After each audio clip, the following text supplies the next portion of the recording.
Welcome. In today's lesson, we're going to continue talking about the periodic table, and this time we're going to look at trends with ionization energy, electronegativity, and metallic character. So the first thing we need to do is define those things before we talk about their trends.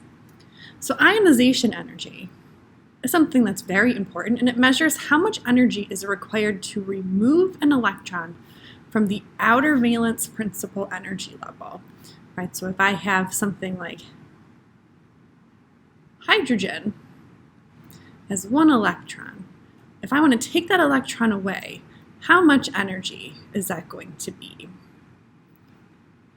If an electron is loosely held by the atom, the ionization energy will be low. It'll be easy to pull that electron away. And if the electron is strongly held, the ionization energy is high. It's going to be harder to pull that electron away. So for example, lithium has an ionization energy of 520 kilojoules per mole.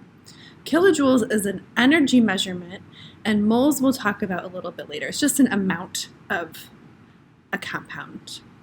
So lithium is 520 kilojoules per mole. Fluorine is 1681 kilojoules per mole. So that is much higher. So it's much harder to take an electron away from fluorine than it is from lithium.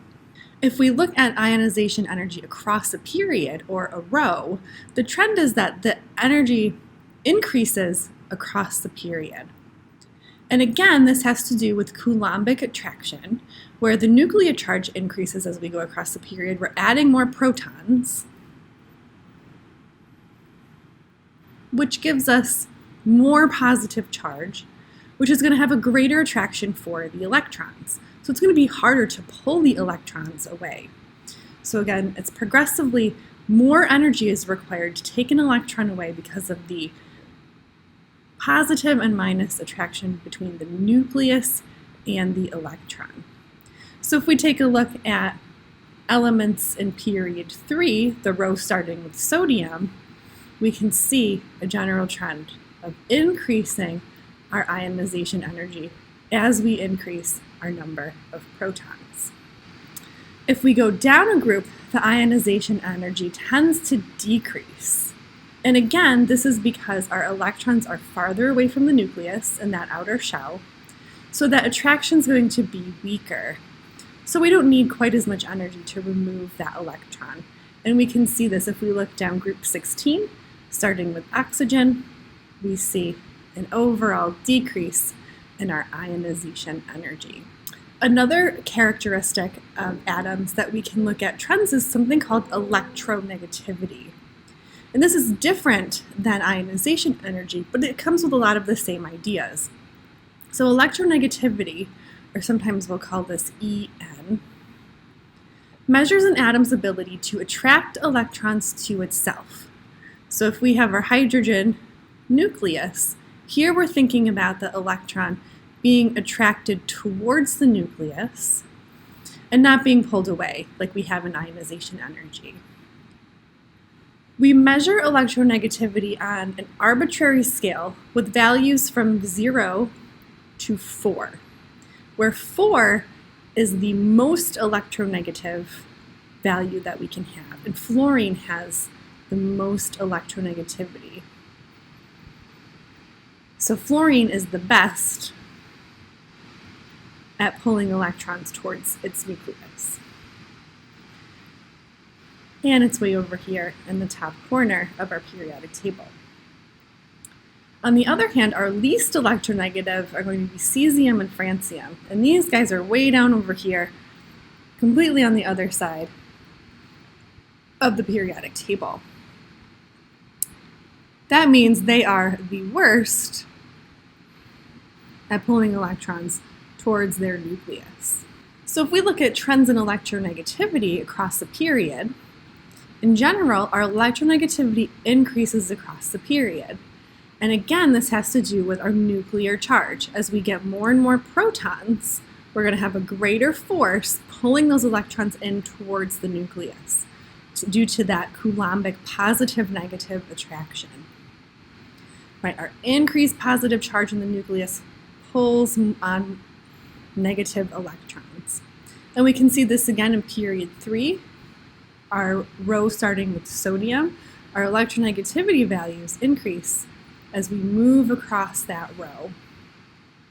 Right, more protons, more pull on those electrons that are around the nucleus. If we go down a group, our electronegativity is going to decrease.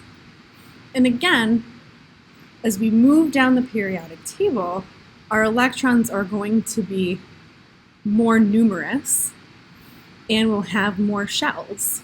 So we have more electrons and more shells.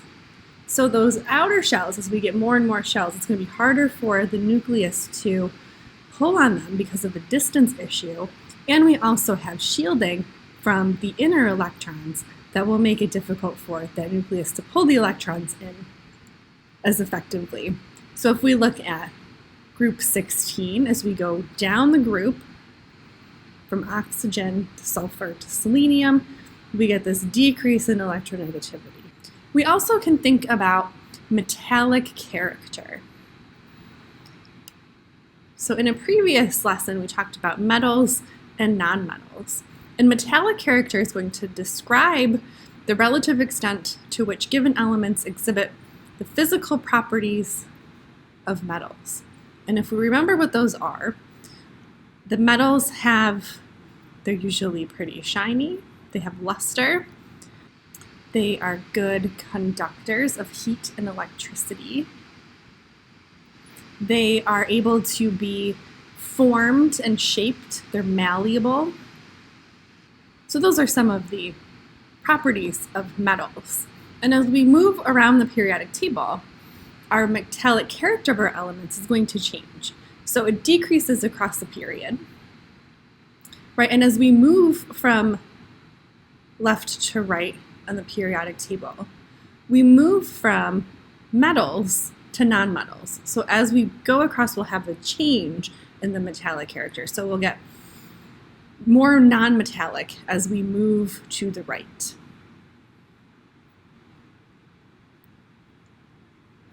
As we approach that step line, as we approach our nonmetals, we get more non-metallic character. Our metallic character will also increase as we go down a group. So as we move down a group on the periodic table, elements exhibit more metallic properties. And these include low electronegativity values and low ionization energy values. So that's it for this lesson. You should be able to define ionization energy, electronegativity, and metallic character. And you should be able to describe the trends for those characteristics on the periodic table going across the row and down a column. Good work today. See you next time.